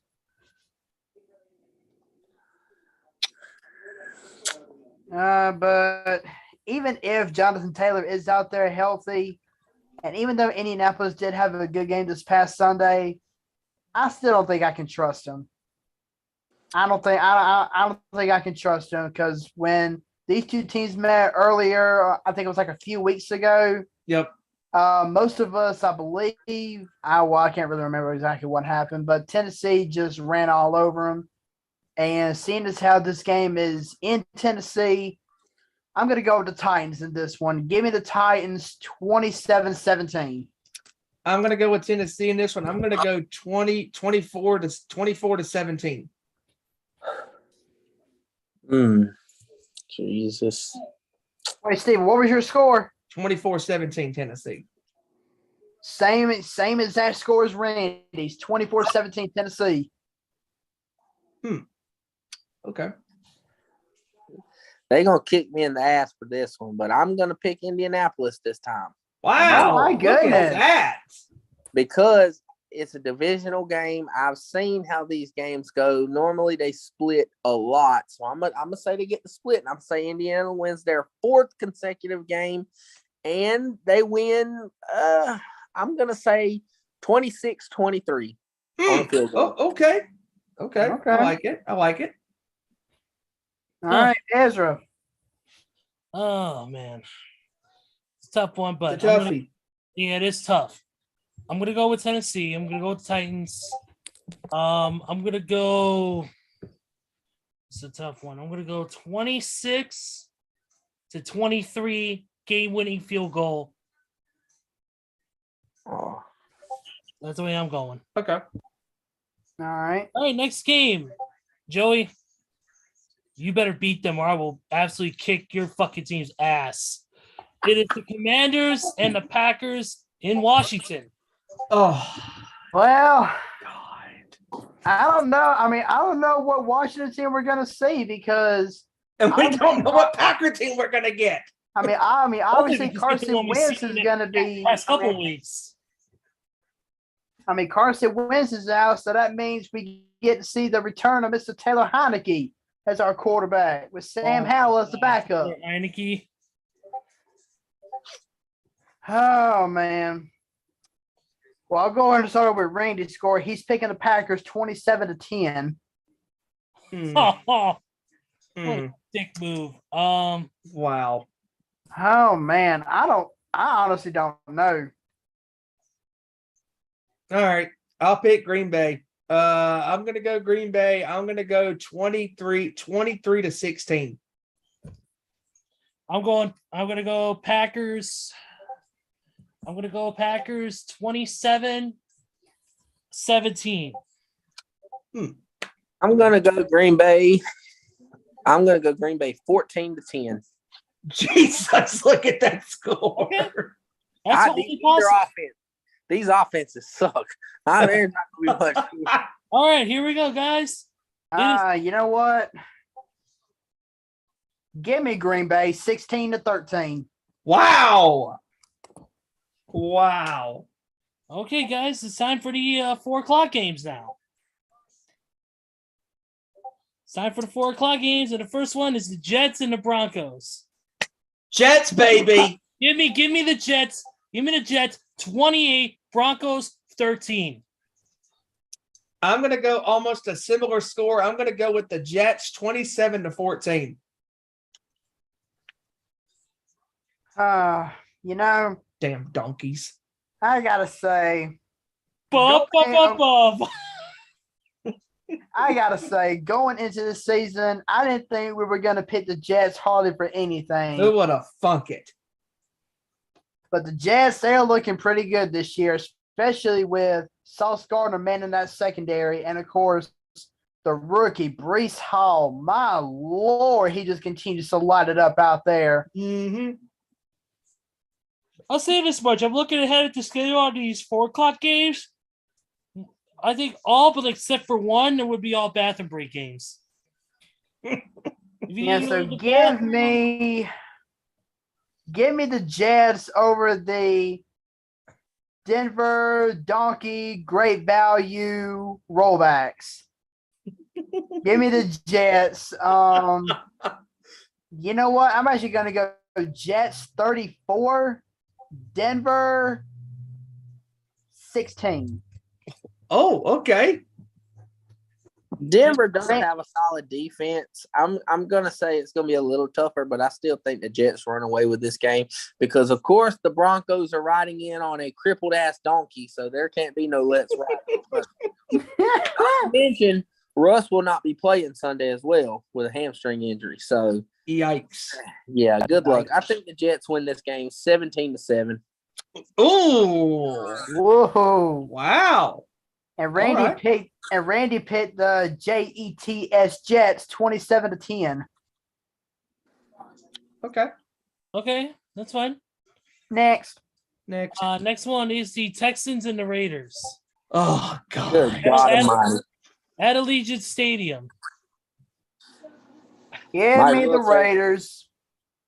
Oh. I still don't trust this Houston team. And apparently Randy don't either. He's going with his Raiders 28-24.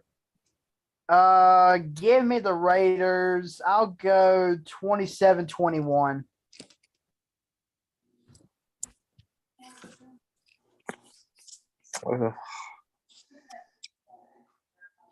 I don't trust this team either. I don't trust either team, but what's making it hard for me is Damian Pierce is a superstar in the making for Houston at running back. Mhm. I don't know if Vegas can stop him. I'm going to go Vegas. Of course, they're going to let me down. Give me the Vegas inmates in the prison. I'm going to go 16. No, give me 21-16. Vegas inmates.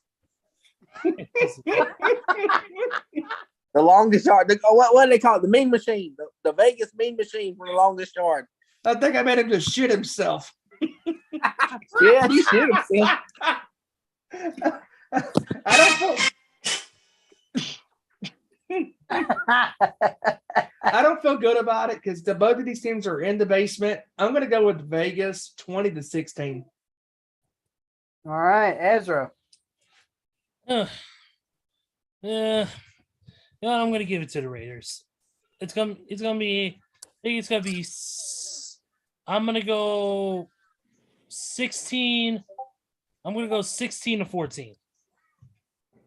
Wow. All right, next. Next up on the list is the Sea Chickens and the Chargers. Yeah, the good old Oh. Sea Chickens and the Bolts.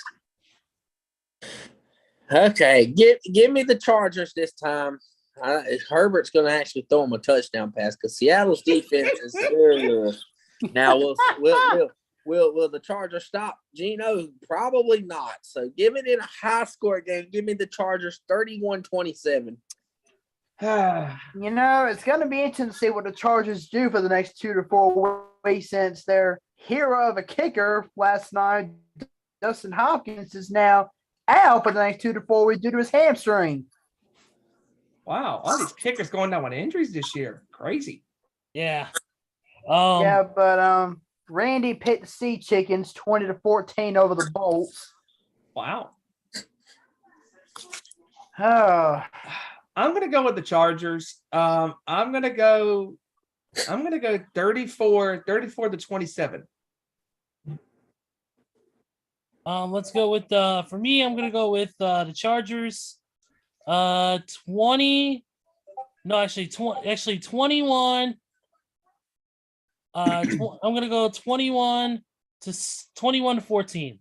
Another touchdown. Okay. game. Okay.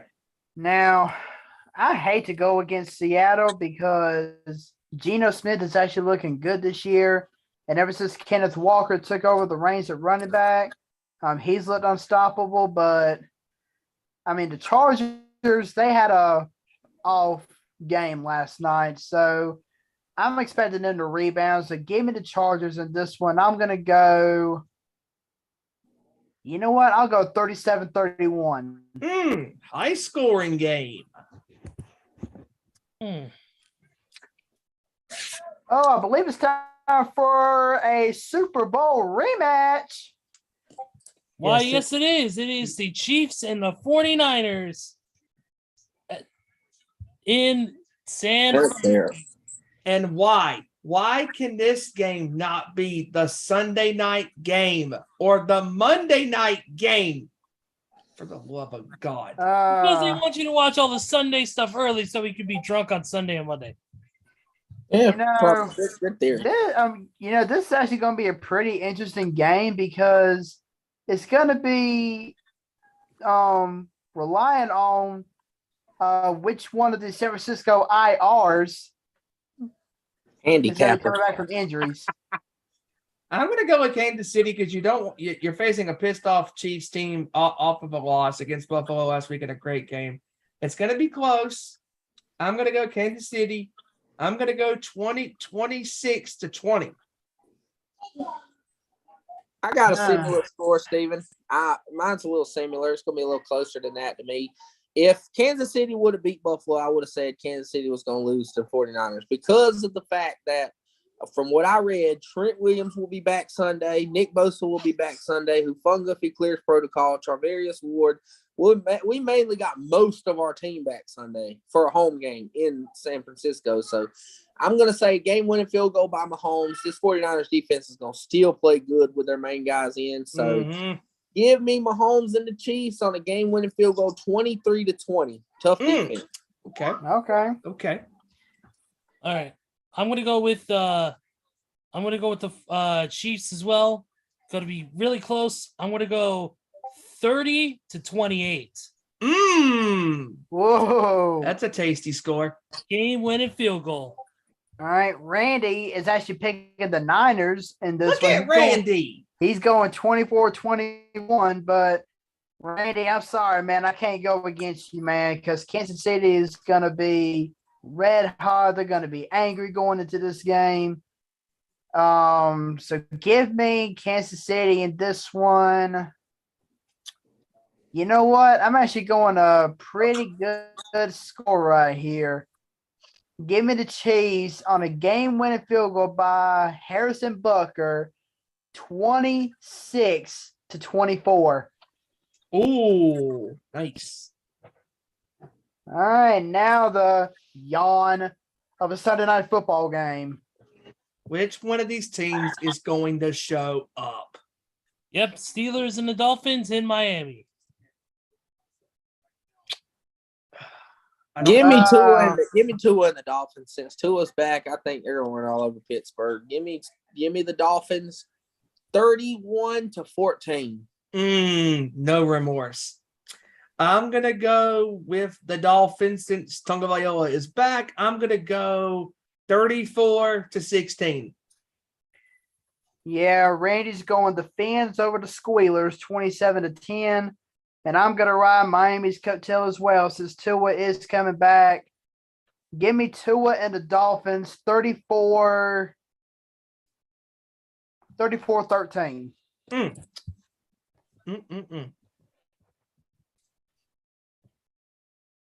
All right, Ezra. It's gonna be a tough one. This is. Steelers are unpredictable. Yes. Tua's coming back on the Miami side, so it's a little tough call. I'm gonna go with Miami on this one. I am, and to me. I don't think it's gonna be a blowout either way. I think it's gonna be relatively close. I'm gonna go with Miami. I'm gonna go Miami 20. I'm gonna go Miami 27. The Steelers 20. Okay. All right, and the Monday night game to close it out. Yes, Once it again, Oh. yawn. Battle in New England. Give me New England. Yep, I agree. Give me New England. Give me New England. Their defense is playing really damn good. I'm going to go with the Patriots 28-14. Okay. And Randy's going New England 30-17. Give me New England. I'll go 27-13. Okay. I'm going 24-17. Give me New England to beat the Bears. Give me New England 10-7. Oh, Wow. dang. All right, well, that'll wrap it up for this week. Yes, it will. That'll wrap it up for this week on these score predictions. And that'll pretty much wrap it up on the NFL as well. So we got about 20 minutes left. Before we get into a little bit of Major League Baseball, Joey, the floor is yours about the Tennessee-Alabama game and the shenanigans by the Volunteers. All right, so, and I'm not going to be long because it's going to be short and sweet. I just got to. That's what she said. Hey-o! Ayo. But yeah, I got a few bones to pick with this game. First off, it's the Tennessee defense because Once again, Tennessee defense played rough throughout the game. There were multiple times throughout the game in which Tennessee was either trying to aim for Bryce Young's injured shoulder or if they were trying to give him a concussion with the helmet-to-helmet hit. I mean, especially that one time when he was trying to throw the ball and he got absolutely rocked by the Tennessee defender. Come on, ref. Where was the targeting? Oh, wait. The refs got paid off. That's what. Bone number 2. The Tennessee head coach, Josh Heupel, before the game, and this comment that he made before the game even started, immediately I lost all my respect for him because he was talking about, of course, the upcoming game between Tennessee and Bama. And he was like, well, you know, I'm surprised Alabama fans are going to be here today and not jerking off with their own family members. Wow. Dude, you said that on live TV.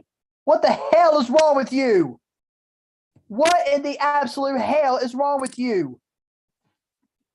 Ball to pick number 3. The Tennessee fan base.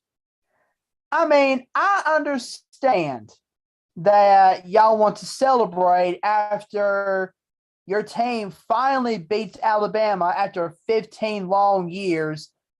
But do you have to go so far as tearing down the goalpost, tossing it into the river, and not only that, but picking up pieces of grass from the field and going to sell it on eBay? What in the world? Tennessee, were y'all freaking drunk going into this game? Because y'all sure as hell celebrated and partied like it. Oh my gosh, I've never seen such a horrendous fan base.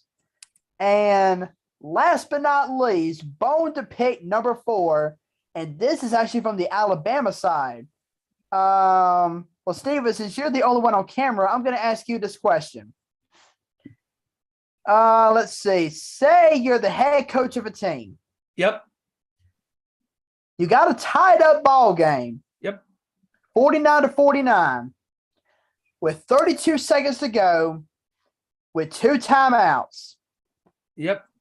What do you do? Do you pass or do you run?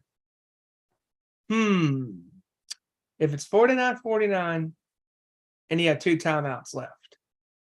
With 32 seconds left. You can actually run the ball if you have a couple of timeouts. And I forgot to mention, you have the ball on your opponent's 32-yard line. You have multiple timeouts in your back pocket. You have at least 2 timeouts. You can afford to run the ball. Thank you. Now, why don't you relay that message to that dumb butt of an Alabama offensive coordinator named Bill O'Brien? You know why? O'Brien, Joey, hold on. Joey. You want to know why this happened? Because in one of my favorite YouTubers, Urinating Tree, says Bill O'Brien is a hack. Because Bill O'Brien makes shitty coaching decisions that gets his team screwed. Bill O'Brien, I'll even go worse than that. Bill O'Brien is a freaking quack who doesn't know his ass from his own head. Bill O'Brien is the reason why he has never had any success besides riding the coattails of Tom Brady and Bill Belichick and the New England Patriots. He goes to Houston. What is he known for, Joey? 24-0 against Kansas City. They're dead in the water. And Bill O'Brien's team not only blew the lead, but they blew it in 10 minutes. He's in Alabama now. He's the offensive coordinator. Oh, he's in Alabama. He'll have success. He has success at blowing another lead again. Congratulations, Bill O'Brien. Exactly. I mean, if Bill O'Brien ever wants to be a head coach, whether it's in college or the pros ever again, he will not make stupid decisions like calling 3 pass plays on your opponent's 32-yard line with 2 timeouts in your back pocket. You will not do that mess. No. This is why So- this is why he's in college and not the NFL anymore. Because he knows if he was in the NFL again, he would be getting scrutinized even more in the NFL. But the fact is, he is going to get scrutinized because he's with Alabama. He's with the best college football organization for the last several years. And the fact that he cost his team a victory against Tennessee, if they go on to not even make the college football playoffs, Bill O'Brien is the reason to blame. Exactly. And not to mention, our secondary also looked weak because that Jalen Hyatt from Tennessee, 6 receptions, 207 yards, and 5 touchdowns. 5. 5. I mean, 5. but you know what? It's okay. We lost. Streaks can't last forever.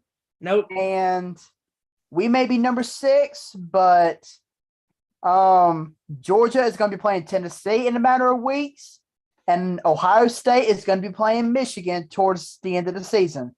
So if Alabama wins out, if we go the rest of the season and win all of our games, then we're going to meet either Georgia or Tennessee in the SEC championship in Atlanta. So you better believe Bama's going to be coming for some blood.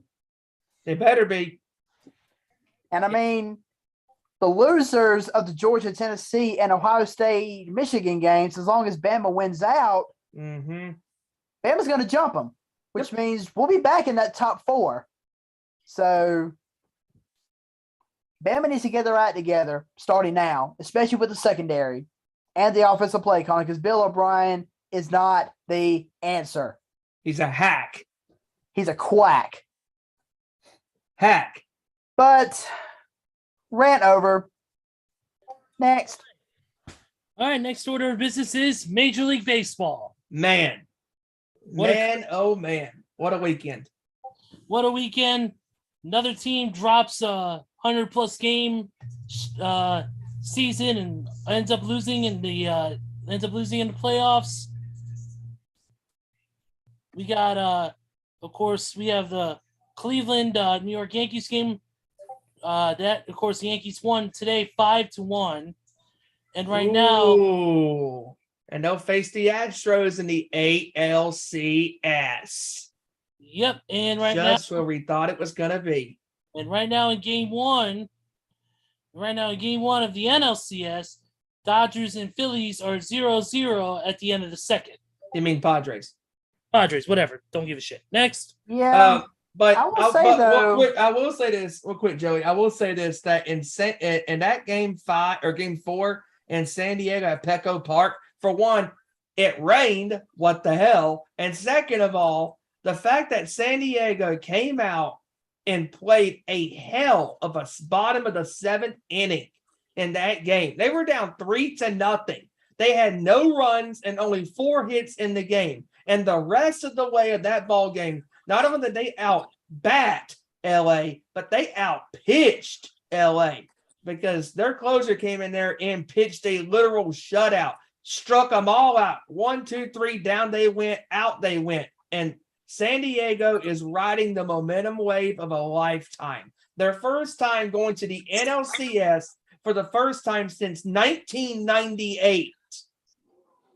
Hats off to the Padres. They deserve it. They're the underdogs.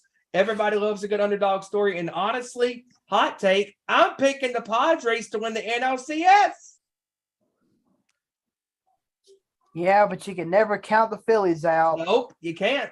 And with the Phillies and the Braves series, I mean, it just goes to show that we weren't ready for them. Nope. We thought we were going to cakewalk through the Phillies and make another trip to the NLCS. Yep. But it goes to show that you can never underestimate any team lightly, and that was the case with Philly. That's But right. But isn't it kind of ironic that in both championship series, in the American League we had the 2 best teams, but in the National League we had the 2 worst teams? Mm-hmm. It's an oddball of a playoff year, and this is probably love playoff football, hockey, and baseball because you never know. You never know who's going to make it into the big dance as far as the championship games and the championship series. That will decide who goes to these championship games. Yeah, and as far as I'm concerned, the winner of the Astros Yankee series, I'm calling it right now, is going to win the World Series. Agree. Absolutely agree. And I'm Because calling it right because now. the Astros and the Yankees have just tore it up in the American League this year. And I'll call it right now. I know it's early, but whoever comes out of the American League is winning not only the World Series, but they're winning in 4 games. Oh, well, I guess five it games. all depends. I mean, if the Astros come out of it, then yeah, they're going to win 4-0.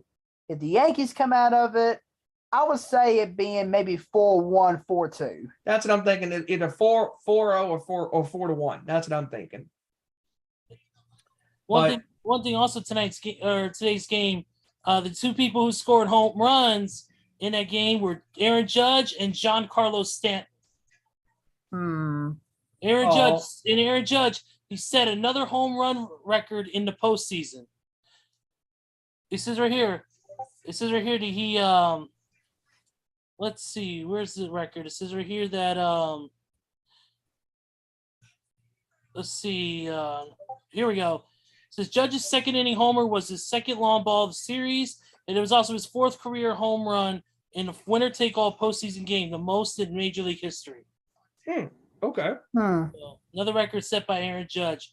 But yeah, those games are going on right now. And also, real quick, yeah, that game on Saturday, we can't be remiss if we didn't talk about this crazy game. 18 innings. Houston, Seattle. Over 7 hours, the longest postseason game in Major League Baseball history. That is absolutely nuts. The fact that the Yankee game, we thought the Yankee game was that game 3 between Cleveland and the Yankees was going to finish out, but it didn't. That Houston game went on for hours upon hours. And at one point, both teams combined for 37 strikeouts, and both teams also combined for as many hits as innings. Both teams combined at one point for 15 combined hits.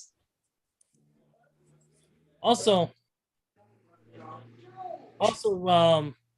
they set the postseason record for that amount of innings in that amount of time. Real quick, Joey, before we end the show, we got into a little bit of the MLB conversation, or not MLB, NBA conversation. Give us your quick picks on tonight's games. We got Philly and Boston and Golden State and the Lakers. Tonight, remember, it's Golden State's also their championship ring ceremony as well. Well, let's see. Philly and Boston, that's actually going to be a pretty good game. That can actually go either way. Even though the Celtics ain't going to have their head coach this season. Nope. I still got to go with Boston. I think Boston's going to find a way to get the job done. Cool. And as far as the Warriors and the Lakers are concerned, come on, it's going to be the Warriors by 50 points. Damn. Oh, and speaking of the Celtics and the 76ers, we got a tie ball game at halftime. 63 apiece. Interesting. 63 apiece to kick off the 2022-2023 NBA regular season. Nice. Okay.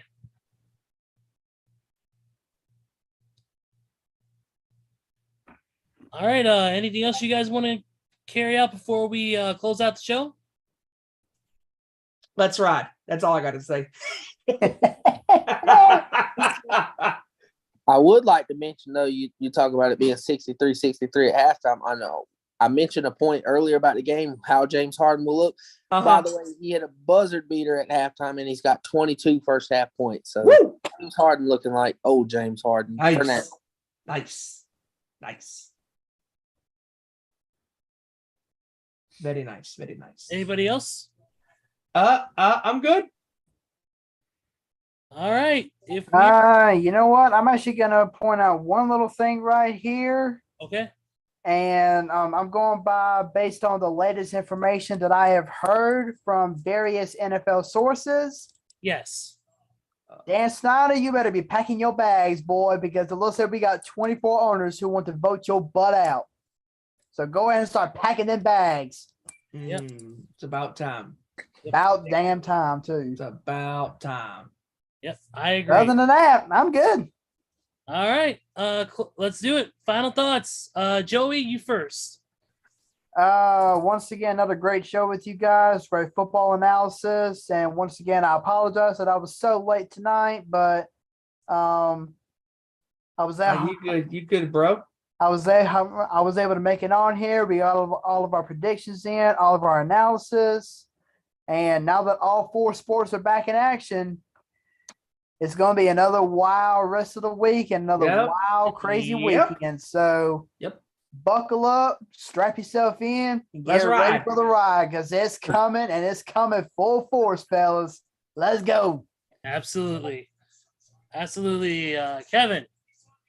Man, what a good day. Come on here, talk about sports, football, basketball, opening night, MLB playoffs, college football. It was a great show tonight, guys, and hope everybody has one of the best sports weeks that you can have this week because you got basketball kicking off, MLB playoffs, and football in high effect. So just buckle up and enjoy. And also like to point out that if this is the Golden State Warriors, Michael Jordan's version of The Last Dance, what one hell of a dynasty that we are witnessing with the Golden State Warriors now. Everybody, hope everybody has a good week. And, hey, Broncos country, let's ride. Let's ride.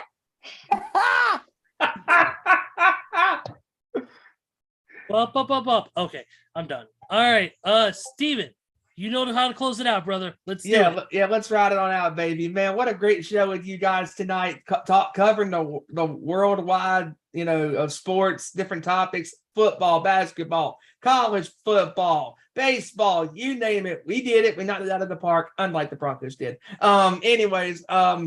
Great coming on here with you guys. You can follow us on Twitter at @ON_sports show, Facebook.com/Nation Sports Show. And you can also follow us, like and subscribe to the YouTube.com/Our Nation Sports Show. Hey, we gained a brand new subscriber tonight during the show. So yeah, we are at 107 right now, folks. And I'm so excited for this weekend. I'll be streaming 2 more concerts this weekend live. 311 is going to be in Chicago, playing their Blue album and the Transistor albums front to back, and many more songs this weekend. And next Tuesday, I will not be on the show as I will be upping the irons in Greensboro because Iron Maiden is going to be bringing their world tour to Greensboro, North Carolina. And I'm looking forward to that, man. It's going to be a great show. My 3rd Maiden show overall. And looking forward to some more great music this weekend from 311, playing 2 more albums front to back after playing their music and grassroots albums in New York a couple weeks ago. Yeah. And really, really cool stuff. And shout out to everybody in the chat, Big T, Steve, Deb, everybody out there in the chat. And you guys are going to have a great show next week. And just love doing this show with you guys every single week. We got a great team. And with that being said, Ezra, ride us on out, my brother. Will do, man. It's been a great show, great predictions, great calls by everybody. Thank you so much. Thank you to everybody who watches. Thank you to everybody who interacts with us in the chat. We appreciate it. Anybody who watches this video after it airs is also, we also thank you too for your support. Of course, like, subscribe, share, all the good stuff, follow our social medias. Don't forget to follow the Nation's Corner on their social media. Their show, of course, Saturday, covering all things pro wrestling, 7 p.m. Eastern, 4 p.m. Pacific. Don't forget to follow my crew at Too Sweet Cosplay, at Too Sweet Cosplay across all socials, including YouTube, for our next event appearances. Don't forget to follow us there. And with that being said, for Joey Thornton, for Kevin Rory, and for Stephen Wyand, and for Randy Gyron as well, I'm Ezra Vickery, and we will see you right here next week with another great edition of Our Nation Sports Show. Take care, everybody, and have a great weekend. Peace.